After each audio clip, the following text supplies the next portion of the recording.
امت مسلمہ کا سب سے مفلس شخص کون ہوگا قیامت کے دن؟ سب سے فقیر، جو بہت سی نیکیاں لے کر آئے گا لیکن اس کے ساتھ ساتھ اس نے دوسروں کے بہت سے حق مارے ہوئے ہوں گے. یعنی اس کے پاس نماز، روزہ، زکوٰۃ سب کچھ ہوگا، لیکن کسی کو گالی دی ہوگی، کسی پر تہمت لگائی ہوگی، کسی کا مال کھایا ہوگا، کسی کا خون بہایا ہوگا، کسی کو مارا ہوگا. ان سب لوگوں کو اس آدمی کی نیکیاں دے دی جائیں گی، اور اگر اس کی نیکیاں ان کے حقوق کی ادائیگی سے پہلے ہی ختم ہو گئی تو ان لوگوں کے گناہ اس آدمی پر ڈال دیے جائیں گے. پھر اس کو جہنم میں ڈال دیا جائے گا، اور یہ اپنے گناہوں کی سزا تو بھگتے گا ہی، ان کی سزا بھی بھگتے گا جن کو اس نے تکلیف پہنچائی تھی. تو کون کون سے کاموں سے بچنا چاہیے ورنہ ان کے عوض ہمیں اپنی نیکیاں دینی پڑیں گی؟ نمبر 1، کسی کو گالی نہ دیں. دوسری چیز، کسی پر تہمت نہ لگائیں. تہمت کیا ہوتی ہے؟ کسی کو بلیم کرنا، الزام لگانا، جھوٹا الزام جس کو کہتے ہیں ہم. کسی شخص نے وہ غلطی کی نہیں اور آپ اس کو ذمہ دار قرار دے دیتے کہ نہیں تم نے چوری کی ہے، یا کوئی اور اخلاقی برائی اس کے اوپر چسپاں کر دینا اس کے سامنے یا کسی اور کے سامنے اس کے بارے میں ایسی بات کرنا.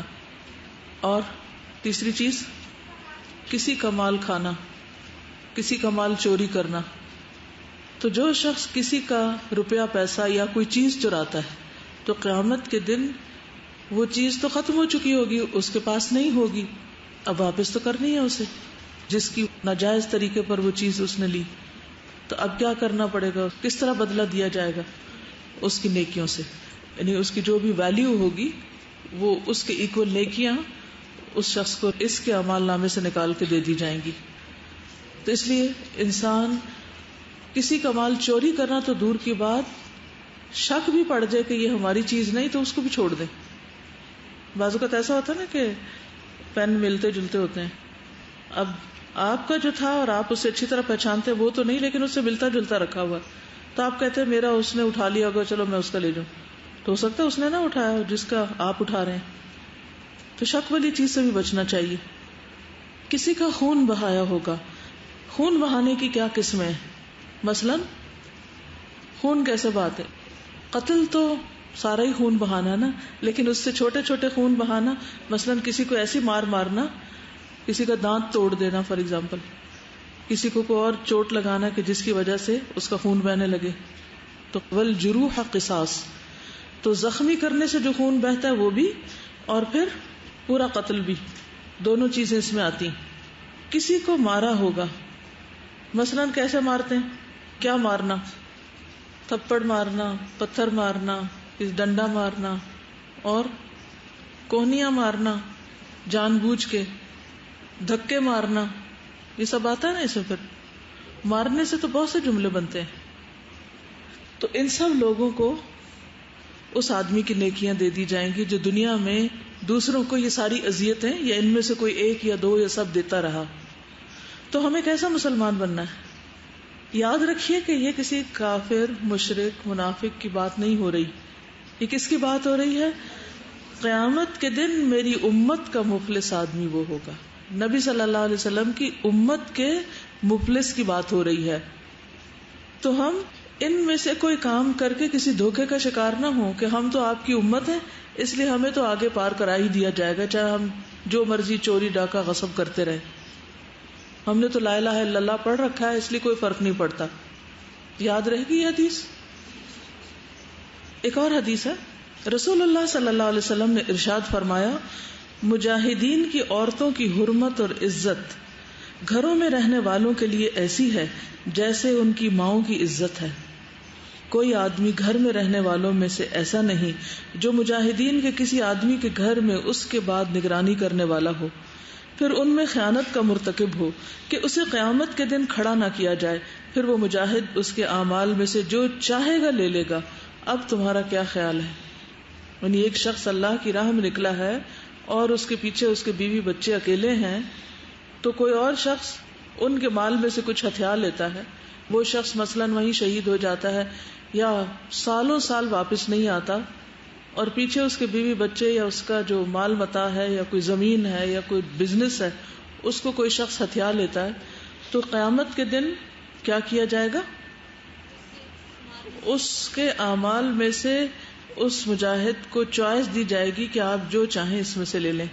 تو آپ نے فرمایا پھر تمہارا کیا خیال ہے کہ کیا ہوگا؟ آپ کا کیا خیال ہے؟ وہ کچھ چھوڑے گا؟ کچھ بھی نہیں چھوڑے گا. اس کے برعکس کچھ لوگوں کا حساب آسان ہوگا، آسان حساب والے. ان میں سب سے پہلے وہ ہے شخص جو لوگوں کو آسانیاں دے. رسول اللہ صلی اللہ علیہ وسلم نے فرمایا تم سے پہلے آدمیوں میں سے ایک آدمی کا حساب لیا گیا تو اس کے پاس کوئی نیکی نہیں تھی مگر یہ کہ وہ لوگوں سے لین دین کیا کرتا تھا. وہ مالدار آدمی تھا، اپنے غلاموں کو حکم دیتا تھا کہ وہ تنگ دست سے درگزر کریں، یعنی غریب شخص سے درگزر کریں. اور اللہ تبارک و تعالیٰ نے فرمایا ہم اس بات کے اس سے زیادہ حقدار ہیں، تم بھی اس سے درگزر کرو. یعنی اللہ تعالیٰ زیادہ حقدار ہے کہ وہ کسی سے درگزر کرے، تو وہ حکم ہوگا کہ تم اس کو چھوڑ دو، اس کو سزا نہ دو. ہم کیا کر سکتے ہیں دوسروں کو آسانی دینے کے لیے؟ کوئی چھوٹا سا کام بتائیے جس میں آپ دوسرے کے لیے آسانی پیدا کر سکتے ہیں. کچھ تو سوچے نا، تاکہ ہم بھی کریں اور اللہ تعالیٰ قیامت کے دن ہمارے لیے بھی آسانی پیدا فرمائے. مثلا دوسرے کو راستہ دینا. پتھر تو بعد میں آئے گا، ہم خود ہی پتھر ہوتے ہیں جو دوسروں کو گزرنے نہیں دیتے. عین راستے میں گلے ملنے لگتے ہیں اور پوری پیچھے لائن کھڑی ہوتی ہے. اور نماز کی صف میں دوسرے کو جگہ دینے کے لیے خود پچھلی صف میں چلے جائیں، جی، تاکہ دوسروں کی صف برابر ہو سکے، ورنہ تو کندھے آگے پیچھے ہوں گے. کسی کو گاڑی میں لفٹ دینا. اور جب کسی سے بات کریں تو اس سے ایسی بات کریں کہ وہ دوسرا جو ہے آپ سے اپنے دل کی بات کر سکے، یعنی کمفرٹیبل ہو آپ سے بات کرتے وقت. کسی کو بعض اوقات اچھا مشورہ دینے سے اس کے راستے آسان ہو جاتے ہیں. اور کسی کو سیکھنے میں کچھ مشکل ہو رہی ہے تو آپ کو کوئی ٹپ ایسی معلوم ہے، آپ اس کو دے سکتے ہیں. آپ میں سے ہر شخص یہ سوچے کہ وہ کسی کے لیے کیا آسانی پیدا کر سکتا ہے. دیکھیے اس کا تعلق نا صرف چند چیزوں سے نہیں ہے، اس کا تعلق ہر چیز سے ہے کہ کوئی بھی کام آپ کرنے لگے ہیں، کہیں پر بھی ہیں، تو اس میں دوسروں کے لیے آسانی پیدا کریں. مثلا اس وقت میں آپ سے بات کر رہی ہوں، اگر میں اس بات کو یہاں بیٹھ کے کروں تو کیا ہوگا؟ آپ کے لیے سننے میں مشکل ہوگی نا، ہے نا مشکل. تھوڑا سا آگے آ جانے سے آپ کے لیے کیا ہو گیا؟ آسانی ہو گئی. اور اگر میں تھوڑا سا اور آگے آ جاؤں تو اعتدال ضروری ہے نا. اسی طرح کبھی بھی آپ کسی سے بات کریں، نہ تو چیخ چلا کے بولیں اور نہ ہی اتنا آہستہ کہ منہ کے اندر ہی بولتے رہیں کہ دوسرے کو سمجھ ہی نہ آئے اور وہ کہے اچھا ذرا دوبارہ بات کریں پھر سے بولیں. تو ہم دوسرے کو کیا کر رہے ہیں؟ اریٹیٹ کر رہے ہیں نا، تنگ کر رہے ہیں، اس کے لیے مشکل پیدا کر رہے ہیں.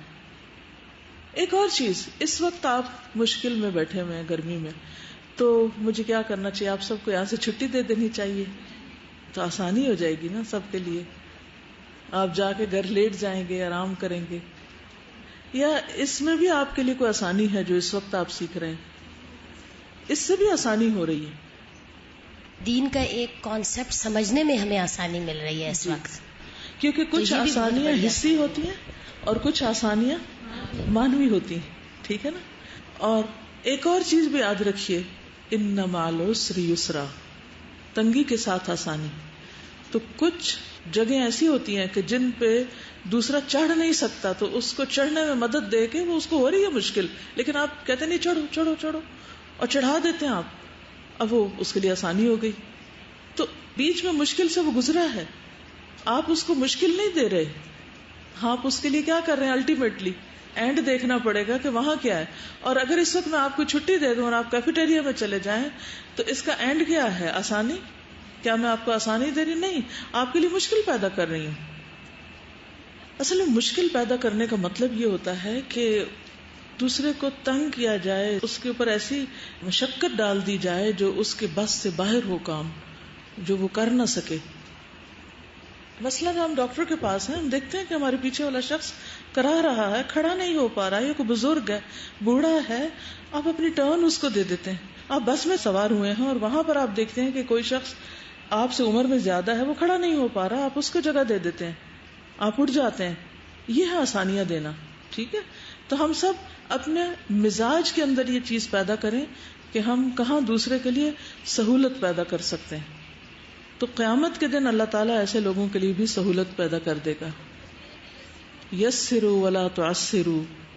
ٹھیک ہے، نبی صلی اللہ علیہ وسلم نے فرمایا وبشروا ولا تنفروا، خوشخبریاں دیا کرو، نفرتیں نہ دلایا کرو. پھر دوسروں کے لیے فائدہ مند انسان. رسول اللہ صلی اللہ علیہ وسلم نے فرمایا وہ لوگ اللہ تعالیٰ کے نزدیک زیادہ محبوب ہیں جو دوسرے لوگوں کے لیے زیادہ فائدہ مند ہیں، اور اللہ تعالیٰ کے نزدیک سب سے زیادہ پسندیدہ اعمال یہ ہیں مسلمان کا اپنے بھائی کو خوش کرنا. ٹھیک ہے، خوش کرنا، اس سے تکلیف دور کرنا، اس کا قرضہ چکانا، اسے کھانا کھلانا.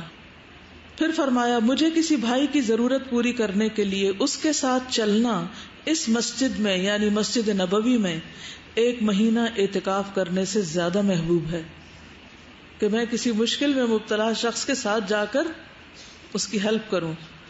جس نے اپنے غضب کو روک لیا، یعنی سخت غصہ آیا تھا کسی پر لیکن خود کو کنٹرول کر لیا، اللہ تعالیٰ اس کی خامیوں پر پردہ ڈالے گا. سبحان اللہ، کتنی خوبصورت بات ہے. کس میں خامیاں نہیں، کس میں کوتاہیاں نہیں، کہاں کہاں ہم غلطیاں کرتے ہیں. تو ہم سب کیا چاہتے ہیں کہ اللہ میری غلطی نظر نہ آئے اس کو. جیسے پیپر حل کیا، پھر ہم بعد میں کوئی غلطی یاد ہے، او ہو وہ میں نے تو یہ لکھ دیا، پھر ہم کیا چاہتے ہیں اللہ ٹیچر کو نظر ہی نہ آئے. یہ چھوٹی سی مثال ہے جیسے ہم اپنے لیے عام طور پر جو چیزیں چاہ رہے ہوتے ہیں. جو آدمی اپنے غصے کو نافذ کرنے کی سخت کے باوجود پی گیا، یعنی وہ نافذ کر سکتا تھا، نافذ کرنے کی سخت کے باوجود پی گیا، اللہ تعالیٰ روز قیامت اس کے دل کو امیدوں سے بھر دے گا. وہ دن جو اتنا ہلا دینے والا ہوگا، اس دن وہ بہت پر امید ہوگا کہ میرا کام آسان ہو جائے گا، میرا کام ہو جائے گا. جو اپنے بھائی کے ساتھ اس کی ضرورت پوری کرنے کے لیے چلا، اللہ تعالیٰ اس کو اس دن ثابت قدم رکھے گا، جس دن قدم ڈگمگا جائیں گے، انسان کھڑے نہ ہو پائیں گے. اس دن اللہ تعالیٰ اس کو ثابت قدمی دیں گے. اور بدخلقی، بد اخلاقی اعمال کو یوں تباہ کر دیتی ہے جیسے سرکہ شہد میں بگاڑ پیدا کر دیتا ہے. دیکھیے، شہد کو اگر پانی میں ملائیں تو کیا چیز غالب آتی ہے؟ شہد. میٹھا ہو جاتا ہے پانی. دودھ میں ملائیں تو شہد غالب آتا ہے. اسی طرح اور بھی بہت سے لیکوڈز میں اگر آپ شہد ڈالیں تو شہد ان کو میٹھا کر دے گا، لیکن اگر آپ سرکے کے گلاس میں 1 چمچ شہد ڈالیں تو کیا ہوگا؟ سرکہ غالب آ جائے گا. تو اسی طرح جو بد اخلاقی ہوتی ہے وہ انسان کے سارے میرٹس، اس کی ساری خوبیوں، اس کی ساری قابلیتوں پہ پانی پھیر دیتی ہے. وہ بد اخلاقی غالب آ جاتی ہے اور باقی ساری چیزیں نیچے چھپ جاتی ہیں. وہ کھٹاس پیدا ہو جاتی ہے، میٹھا پن ختم ہو جاتا ہے، انسان سویٹ نہیں رہتا، ساور بن جاتا ہے. پھر جہنم سے بچنے والے کون ہیں؟ رسول اللہ صلی اللہ علیہ وسلم نے فرمایا جس کی 3 بیٹیاں ہوں وہ ان پر صبر کرے اور محنت اور کوشش کر کے ان کو کھلائے پلائے، انہیں پہنائے، تو وہ اس کے لیے قیامت کے دن آگ کی آڑ ثابت ہوں گی. یعنی بیٹیاں قیامت کے دن آگ سے ڈھال بن جائیں گی. عزت پانے والے. رسول اللہ صلی اللہ علیہ وسلم نے فرمایا جو بندہ کسی ظلم کو معاف کر دیتا ہے، یعنی کسی کی زیادتی کو، اللہ قیامت کے روز اس کی عزت بڑھائے گا. مثلاً آپ کہیں جائیں، وہ آپ کو عزت دیں، یا آپ کسی سے ملاقات کریں تو وہ آپ کے ساتھ بہت احترام سے پیش آئے، تو آپ کو کیسا فیل ہوتا ہے؟ اور اس کے برعکس آپ کسی سے ملے، ورنہ آپ کے سلام کے جواب نہ دے، وہ آپ سے ہاتھ بھی نہ ملائے، آپ سے بات بھی نہ کرے، تو کیسے فیل ہوتا ہے؟ تو دونوں چیزوں میں فرق ہے نا. تو کچھ لوگ ہوں گے قیامت کے دن اللہ تعالیٰ ان کو عزت و اکرام عطا فرمائے گا، اور کچھ لوگوں سے بات بھی نہیں کرے گا. پھر اللہ تعالیٰ کی معافی پانے والے. جو شخص کسی انسان کی لغزش کو معاف کر دیتا ہے. لغزش کیا ہوتی ہے؟ پھسلن. ہم سب پھسلتے ہیں، ٹھیک چلتے چلتے کوئی غلطی کر بیٹھتے ہیں، پھر گر پڑتے ہیں.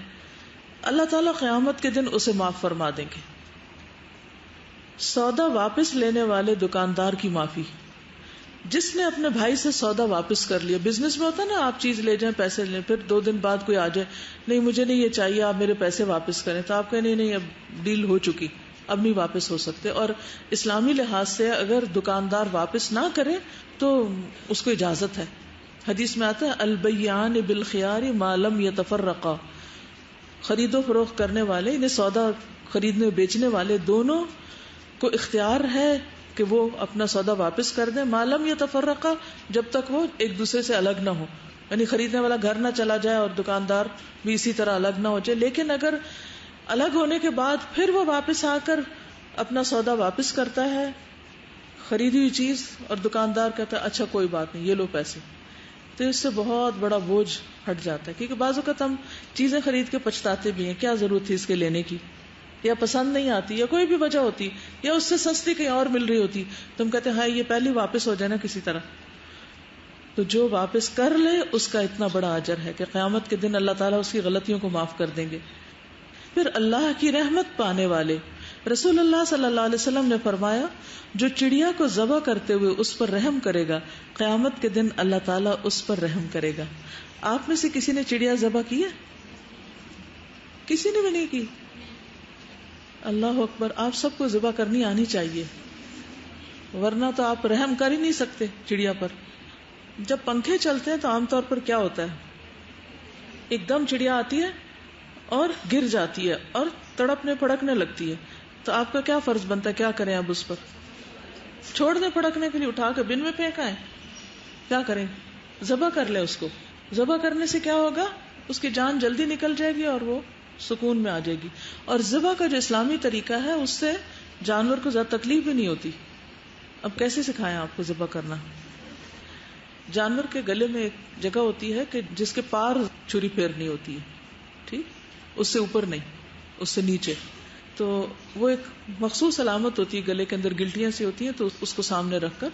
اور رحم کرنے کا کیا ہوتا ہے کہ چھری جو ہے نا وہ پیچھے رکھی جائے، اور جب جانور کو بالکل پوری طرح لٹا لیا جائے اور اس کو سہلا دیا جائے، پھر بسم اللہ اللہ اکبر پڑھ کر ایک دفعہ چھری پھیر دی جائے، یعنی ساری گردن اڑا دے، یعنی ایسے چھری پھیری جائے تاکہ اس کا خون باہر نکل آئے. آپ کو یہ آنا چاہیے تاکہ آپ کسی بھی پرندے، کسی بھی ایسی چیز کو جو اذیت کی موت مر رہی ہو، اس کو آپ ذبح کر کے فارغ کر دیں. ذبح کرنے میں یہ ہے کہ چھری تیز ہونی چاہیے. جب کسی چڑیا کو شور مچاتے سنے تو دیکھیں اس کا بچہ تو نہیں گھونسلے سے گر گیا، تو وہ واپس اٹھا کے رکھ دیں، کیونکہ نہ وہ اڑ سکتا نہ چڑیا چونچ اٹھا کے لے جا سکتی ہے، تو بڑا تکلیف دہ منظر ہوتا ہے، وہ بھی رحم میں آ جاتا ہے. تو بہرحال میں نے سمجھا آپ نے بچپن میں ہی سیکھ لیا ہوگا، کیونکہ یہ منظر تو اکثر گھروں میں ہوتا ہے چڑیا پھڑکنے کا. نہیں تو مرغی سے سیکھ لیں، مرغی ذبح کر کے سیکھ لیں. چلیے، اللہ کی قربت پانے والے لوگ. رسول اللہ صلی اللہ علیہ وسلم نے فرمایا، اے ام سلیم، کیا تجھے علم نہیں ہے کہ میں نے اپنے رب سے شرط لگائی کہ میں ایک انسان ہوں، دوسرے انسانوں کی طرح خوش بھی ہوتا ہوں اور ناراض بھی ہوتا ہوں. سو میں جس امتی پر ایسی بد دعا کروں جس کا وہ حقدار نہ ہو، تو اللہ اس کے حق میں اس بد دعا کو اس کے لیے پاک کرنے والی، اس کا تزکیہ کرنے والی اور روز قیامت اپنے قریب کرنے والی بنا دے. یعنی وہ بد دعا ذریعہ بن جائے اللہ کے قرب کا اس شخص کے لیے جو اس بد دعا کا مستحق نہیں تھا. سوری کارڈ جو ہے اس پر یہ دعا لکھی ہوئی ہے. ٹھیک ہے، کبھی ایسا ہوتا ہے نا غصے میں آ کے انسان کسی کو کچھ کہہ دیتا ہے، اپنے بچوں کو ہی کہہ دیتا ہے، بعض اوقات بہن بھائیوں کو کہہ دیتا ہے، لڑائی شڑائی میں ہو جاتا ہے. پھر بعد میں انسان جب ٹھنڈا ہوتا ہے غصہ تو سوچتا ہے کہ نہیں میں نے زیادتی کی ہے، پھر آپ کو سوری کرنا چاہیے جا کے. لیکن کئی دفعہ ایسا ہوتا ہے کہ انسان سے سوری بھی نہیں ہو پاتی، تو پھر انسان کیا کرے؟ جب تک سوری کرنے کے قابل ہو دعا کرے، اور وہ دعا آپ یاد کر لیں. چھوٹا سا کارڈ ہے، اور میں چاہوں گی کہ آپ سب کو اس دعا کا پتہ ہونا چاہیے، کیونکہ یہ قیامت کے دن فائدہ دے گی انسان کو. قیامت کے دن کا بہترین عمل، نبی صلی اللہ علیہ وسلم نے فرمایا، جو آدمی صبح و شام 100 مرتبہ سبحان اللہ و بحمدہ پڑھتا ہے، قیامت کے دن کوئی اس سے زیادہ افضل عمل نہیں لا سکتا سوائے اس کے جس نے اس کے برابر یا اس سے زیادہ پڑھا ہو. اب اس کے لیے ہمیں کیا کرنا ہوگا کہ ہمیں بھولے نہیں. کسی کام کے ساتھ باندھ لیں اس کو. کئی دفعہ جلدی بھی ہوتی ہے نا تو پھر رہ جاتا ہے, ایک جگہ بیٹھ کے نہیں پڑھ سکتے, تو کام کے ساتھ باندھنے سے مطلب یہ ہے کہ جیسے واک کر لیں, 5 یا 6 منٹ میں آپ 100 دفعہ پڑھ لیں گے. تو اب آپ کیا کر سکتے ہیں کہ 5-6 منٹ 10 منٹ صبح واک کریں, 5-7 منٹ 10 منٹ شام کو واک کریں, اور اس وقت لازم کر لیں اپنے لیے کہ میں نے اس کی تسبیح کرنی ہے. دیکھیں یہ جتنے بھی کام ہم پڑھ رہے ہیں نا, یہ صرف ایک بوجھ جمع ہو جائے گا اگر ہم نے کرنے کے منصوبے نہ بنائے کہ کرنا کیسے, ہم نے ان کو اپنی عادت میں کیسے ڈالنا ہے. تو چھوٹی چھوٹی چیزوں کی نا گرہ باندھ لیں, یہ یہاں کرنا ہے, یہ یہاں کرنا ہے, یہ یہاں کرنا ہے. وہی دن ہوگا لیکن یہ سارے کام ہوتے جائیں گے ساتھ ساتھ, اگر آپ کو کرنے کا ڈھنگ آ جائے. اس کو ٹائم مینجمنٹ کہتے ہیں کہ جو آپ کے ٹاسک ہیں ان کو آپ نے کس کس ٹائم پر پورا کرنا ہے. چلیے, جہنم میں داخلے سے پہلے اس دن ہی عذاب پانے والے, یعنی کون سے لوگ ہوں گے جو جہنم میں جانے سے پہلے حشر کے میدان میں ہی عذاب پائیں گے, اس کا بھی پتہ ہونا چاہیے. گھٹیا چیز صدقہ کرنے والا اپنا صدقہ کھائے گا قیامت کے دن. بہت بھوک لگی ہوگی نا اس دن بھی. سنن نبی داؤد کی روایت ہے, عوف بن مالک رضی اللہ عنہ سے روایت ہے کہ ایک مرتبہ رسول اللہ صلی اللہ علیہ وسلم ہمارے پاس مسجد میں تشریف لائے. آپ کے ہاتھ میں ایک عصا تھا, ڈنڈا, اور کسی نے ردی قسم کی خشک سی کھجوروں کا ایک گچھا لٹکا دیا تھا مسجد کے سین میں کہ لوگ آئیں اور اس کو کھائیں. کھجوریں کیسی تھی؟ ردی, خراب اور سوکھی ہوئی. آپ نے اس میں اپنی چھڑی ماری, یعنی اس گچھے کے اوپر, اور فرمایا یہ صدقہ کرنے والا اس سے عمدہ بھی صدقہ کر سکتا تھا, جو یہ لایا اس سے بہتر بھی لا سکتا تھا.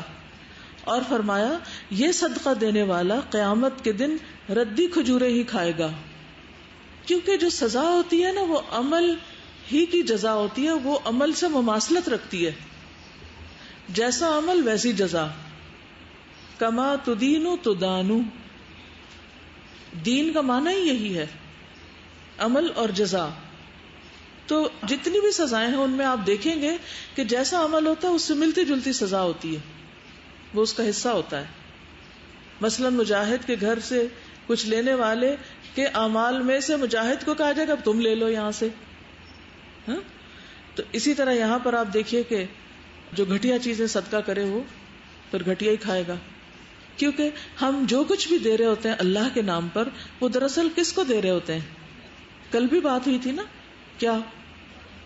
کیا بات تھی؟ کسی کو پانی پلاتے وقت یہ سوچیں کہ آپ اللہ کے لیے دے رہے ہیں, یعنی یہاں اللہ تعالیٰ دیکھ رہے ہیں مجھے, میں اللہ تعالیٰ کو دے رہی ہوں. کیسی پریزنٹیشن ہونی چاہیے. گھر میں کراکری کے مختلف سیٹ ہوتے ہیں نا, کون سا سیٹ کب نکلتا ہے, کون سا کب نکلتا ہے, کس کے لیے نکلتا ہے. جس کو ہم جتنی عزت دینا چاہتے ہیں اس کے لیے ویسا ہی اہتمام کرتے ہیں. پھر تو کل کسی کو پانی پلایا الحمدللہ, اور خوشی ہوئی بہت الحمدللہ. بعض اوقات ایسا ہوتا ہے نا کوئی ایمرجنسی ہو جاتی ہے ملک میں, جیسے پچھلے سال یا اس سے پہلے سیلاب تھا, پھر زلزلہ تھا, تو سب لوگ اپنے گھروں سے کچھ نہ کچھ لے کے آتے ہیں. تو اس طرح الہدا میں بھی ہمیشہ الحمدللہ اسی طرح چیزیں اکٹھی ہوئی, پھر ان کی سارٹنگ ہوئی. کچھ چیزیں تو انتہائی اچھی, بہترین, برانڈڈ یا بالکل نیو ان ٹچ, اور کچھ لوگوں کی چیزیں بالکل ایسے جیسے بالکل ہی پھٹی پرانی, گندی, دھلی ہوئی بھی نہیں, اور ایسے جیسے گٹریاں باندھ کے کہیں پھینکی ہوئی تھی تو خیال ہے کہ اٹھا کے چلو صدقہ کر دیتے ہیں, کوڑے پہ پھینکنے کی بجائے صدقہ دے آتے ہیں. ٹھیک ہے, استعمال شدہ چیزیں بھی کسی کو دی جا سکتی ہیں کیونکہ ریسورسز ضائع نہیں کرنے چاہیے. ایک اچھی چیز ہے, اگر آپ کا جسم بڑا ہو گیا اور آپ کو کپڑے پورے نہیں آ رہے تو ان کو کھلا کرنے کا بھی ٹائم نہیں, تو رکھنے سے بہتر ہے کہ آپ کیا کریں, آپ ان کو آگے دے دیں, کوئی اور استعمال کرے. لیکن دیتے وقت کس چیز کا خیال کریں, ان کو دھوئیں اچھے سے استری کریں, اس سے زیادہ اچھے استری کریں جو آپ خود اپنے لیے کرتے ہیں, اور بہترین طریقے سے اس کو پیک کر کے آپ دوسرے کو دے دیں. یہ نہیں کہ اس کو پہن کے گندا کر کے میلا کر کے اور پھر اس کو طے بھی نہ لگائیں اور پھینک کے کسی کے حوالے کر دیں, کیونکہ ہر انسان کی عزت ہوتی ہے. ایک ٹائمس کچھ لوگوں کو سمجھ نہیں آتا کہ ہمیں دینا چاہیے یا نہیں دینا چاہیے اس کنڈیشن میں یا نہیں. تو اگر بندہ اپنے آپ کو اس جگہ پہ رکھ لینا کہ اگر مجھے کوئی یہ they would I accept it اور ناٹ, تو خود ہی کلیئر ہو جاتی ہے چیز. بالکل. اصل میں اگر انسان یہ سوچ لینا کہ یہ جو میں دے رہا ہوں نا یہ مجھے کو ہی ملنا ہے, تو پھر کیا بنے گا. باتوں کی ٹوہ میں لگنے والے کو عذاب. رسول اللہ صلی اللہ علیہ وسلم نے فرمایا, جو شخص دوسرے لوگوں کی بات سننے کے لیے کان لگائے, کسی کے دروازے کے پاس جا کے یا کسی کا فون اٹھا کے, جو اسے پسند نہیں کرتے یا اس سے بھاگتے ہیں, تو قیامت کے دن اس کے کانوں میں سیسا پگھلا کر ڈالا جائے گا. پھر مصور کو عذاب. رسول اللہ صلی اللہ علیہ وسلم نے فرمایا, جو کوئی تصویر بنائے گا اسے مکلف بنایا جائے گا کہ اس میں روح بھی ڈالے, جو وہ نہ کر سکے گا, یعنی ہاتھوں سے جو ڈرا کی جاتی ہیں تصویریں. پھر جھوٹا خواب سنانے والے کو عذاب. استغفر اللہ. نبی صلی اللہ علیہ وسلم نے فرمایا, جس نے ایسا خواب بیان کیا جو اس نے دیکھا نہ ہو تو اسے جو کے 2 دانوں کو قیامت کے دن گرہ لگانے کے لیے کہا جائے گا. جیسے گندم کے دانے نا, کہ ان کو ٹائی اپ کرو, تو وہ کیسے کرے گا, اور وہ اسے ہرگز نہ کر سکے گا. یعنی ایسی مشقت میں ڈالا جائے گا کہ جو اس کے لیے سخت تکلیف دہ ہوگی. پھر اسی طرح جس نے اپنے غلام پر تہمت لگائی حالانکہ غلام اس تہمت سے بری تھا, یعنی اپنے سرونٹ پہ ایسا الزام لگا دیا کہ جو اس میں غلطی نہیں تھی, تو قیامت کے دن اسے کوڑے لگائے جائیں گے, الا یہ کہ اس کی بات صحیح ہو. تو کسی کو چھوٹا سمجھ کے, غریب سمجھ کر اسے مورد الزام نہ ٹھہرائیں جب تک کوئی ثبوت نہ ہو. پھر شہرت کا لباس پہننے والے کا عذاب. نبی صلی اللہ علیہ وسلم نے فرمایا, جس شخص نے شہرت کا لباس پہنا اللہ تعالیٰ قیامت کے روز ویسا ہی کپڑا اسے پہنائیں گے. ابو عوانہ نے اپنی روایت میں یہ اضافہ کیا کہ پھر اس میں آگ بھڑکا دی جائے گی. یہ بتائیے کہ شہرت کا لباس کیا ہے؟ من لبس ثوب شہرت, یعنی ایسا لباس جس کو پہن کر شہرت مطلوب ہو. ٹھیک ہے, ایک یہ معنی ہو سکتا ہے کہ انسان سب سے نمایاں نظر آنا چاہے, کہ ہر جگہ دھوم مچ جائے کہ فلاں نے تو شادی پر ایسا جوڑا پہنا تھا کہ آج تک دیکھا ہی نہیں کسی کا, تو جس سے ہر طرف شہرت ہو جائے. دوسرا یہ کہ اگر شہرت کو ایک لباس کی شکل دے دی جائے, جیسے لباس التقویٰ ہے, تو وہ کون سا لباس ہے؟ کوئی تقویٰ اوپر پہنتے ہیں, کسی خاص ڈریس کا نام ہے تقویٰ؟ نہیں. لباس التقویٰ کا مطلب یہ ہے کہ انسان کے اندر تقویٰ ہو جو اس کی شخصیت میں جھلک رہا ہو. اسی طرح لباس الشہرت, ایسا لباس کہ جس سے انسان کی شخصیت یا اس کی نیت یا اس کا جو انداز ہے وہ پتہ چل رہا ہو کہ یہ شہرت کا طالب ہے. لباس تو فزیکل ہی ہوتا ہے, یعنی ایسا لباس پہنے کہ جس سے شہرت مطلوب ہو. ٹھیک ہے, یونیفارم پہننا شہرت کا لباس نہیں ہے, الا یہ کہ آپ اس کو شہرت کا ایک ذریعہ بنا لیں, وہ ایک اور بات ہے کہ لوگ کہیں کتنی نیک شریف ہے جو حجاب کرتی ہے لڑکی. ایک تو کامن سب کے لیے ہوتے ہیں, اور کچھ شوز کی رینج ایسی ہے جو بہت ایکسپینسو ہے, اور وہ یہ کہتے ہیں کہ پوری شہر میں صرف ایک آپ کے پاس وہ جوڑا ہوگا اور کسی کے پاس اس کا پیڑ نہیں ہوگا. پھر اس پہننے کا مقصد کیا ہے, پہننے والے کی نیت کیا ہے؟ اس سے میرا نام ہوگا کہ صرف آئی ہیو دس تھنگ, یہ چیز آئے گی, دوسروں سے نمایاں ہونا چاہتا ہے. ایگزیکٹلی. کیونکہ کوئی بھی اچھی سے اچھی چیز کسی کے دل کو لگے تو کچھ بھی کوئی پہن سکتا ہے, چاہے کہیں سے بھی خریدے, لیکن اگر نیت یہ ہے کہ میں سب سے نمایاں نظر آؤں, دوسروں سے بہتر لگوں, تو وہ ٹھیک نہیں. اس میں نیت کا بہت بڑا دخل ہے. ٹھیک ہے, دیکھیے ایک مثلاً یہ کسی کی ایک خاص کلر چوائس ہے یا ایک خاص اسٹائل کا اس نے اپنے لیے کپڑا بنایا تاکہ سہولت ہو اور وہ اس میں کمفرٹیبل ہوتا ہے. اور آپ نے دیکھا ہوگا کہ بعض اوقات آپ ایک اسٹائل پہننے لگتے تو اس میں اتنے کمفرٹیبل ہو جاتے کہ چینج کرنے میں بعض اوقات دقت ہوتی, لیکن اس کی نیت یہ نہیں ہے کہ میں دوسروں سے مختلف نظر آؤں. یہ فرق ہے. لیکن اگر کوئی اس نیت سے پہنا تو وہ غلط ہے.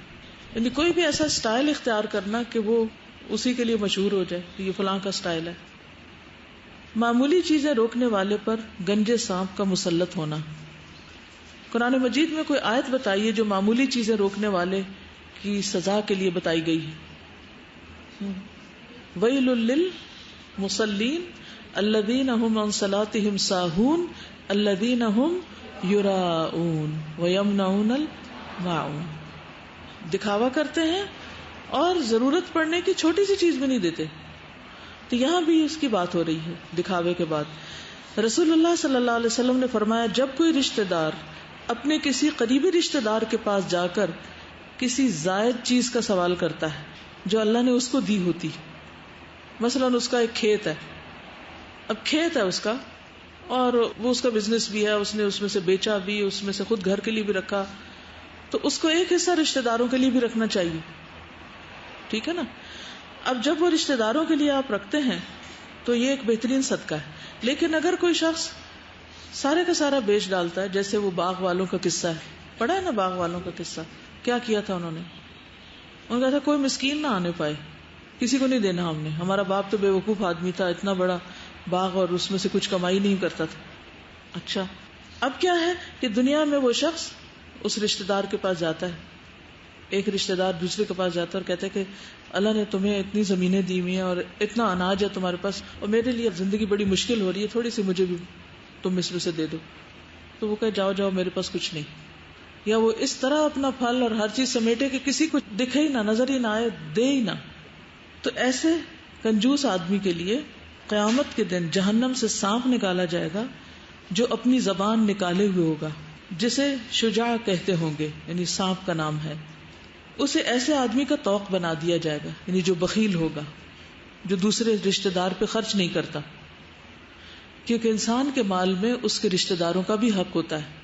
تو اس لیے جب گھر میں کوئی چیز آئے تو کیا کرنا چاہیے، اس میں سے کچھ نہ کچھ اپنے بہن بھائی اور رشتہ داروں کے لیے کچھ کچھ حصہ نکالنا چاہیے. سارے کا سارا اپنی ذات پر، یہ صرف اپنے بچوں پہ خرچ نہیں کر دینا چاہیے. اس کا فائدہ کیا ہوگا؟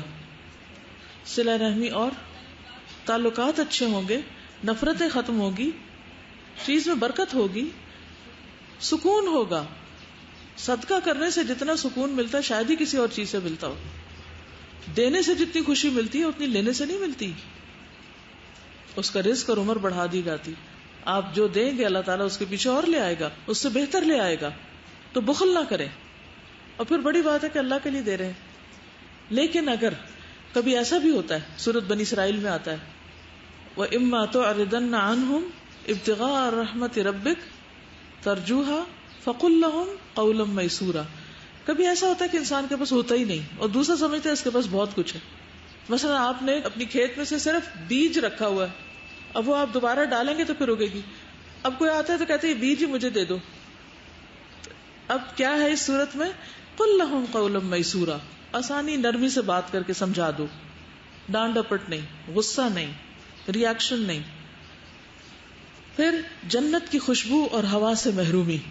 رسول اللہ صلی اللہ علیہ وسلم نے فرمایا جو شخص ایسا علم جس کے ذریعے اللہ کی رضا حاصل ہوتی ہو صرف اس لیے حاصل کرے کہ دنیاوی ساز و سامان حاصل کر سکے، تو ایسا شخص قیامت کے دن جنت کی خوشبو بھی نہیں پا سکے گا، یعنی جنت کی ہوا بھی اس تک نہیں پہنچے گی. یعنی دین کا علم اس لیے حاصل کرے کہ اس سے دنیا کمائے. پھر قیامت کے دن شدید عذاب پانے والے.